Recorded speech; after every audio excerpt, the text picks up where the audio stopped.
Hi friend, good afternoon. তোমরা কেমন আছো? তো আশা করি প্রত্যেকেই ভালো আছো, আমিও ভালো আছি। তো ফ্রেন্ডস, দেখো তোমাদের সাথে একটা রান্না শেয়ার করব। না, রান্নাটা খুবই সাধারণ, তাও তোমাদের সাথে শেয়ার করছি। আমি রান্না করব পুঁই শাকের ঘন্ট। তো আমি নিরামিষভাবে কীভাবে পুঁই শাকের ঘন্ট রান্না করি তোমরা ভিডিওটা দেখো। তো ফ্রেন্ডস দেখো, আমি কড়াইয়ের মধ্যে তেল দিয়েছি। এবার দেব পাঁচফোড়ন। তোমরা নিরামিষ জিনিসে কি পাঁচফোড়ন দাও নাকি জিরে দাও? আমি দিই পাঁচফোড়ন। যে কোনো নিরামিষ সবজিতে আমি পাঁচফোড়নই দিয়ে, দেখো পাঁচফোড়নগুলো দিয়ে দিচ্ছি।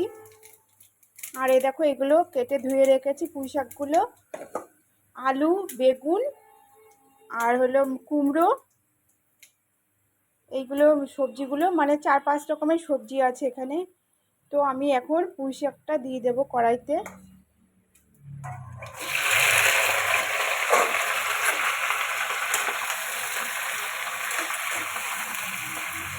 তো এই রান্নাটা খুব ভালো হয় নিরামিষের দিনে, এইটা বেশি করি এই রান্নাটা। নিরামিষ সবজিটা আমি খুব ভালো বানাই। তো তোমরা আমি যেভাবে রান্না করছি এইভাবে একদিন করে দেখো, ভালো হবে। তো ফ্রেন্ড দেখো, মশলাটা এখন আমি দিয়ে দেব। এই পুঁই শাকটা ভালো করে মজেছে, মানে তেলের মধ্যে কিছুক্ষণ ভেজে তারপর এখন মশলাগুলো দেবো। মশলার মধ্যে কী কী আছে দেখো।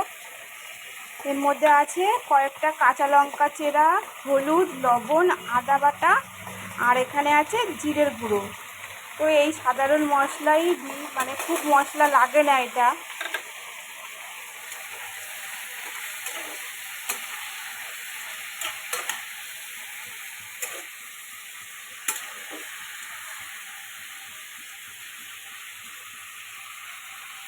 তো দেখো ফ্রেন্ড, এরমভাবে একদিন তোমরা অবশ্য বাড়িতে বানিয়ে খাবে। তো এই রান্নাটা খুব ভালো হয়।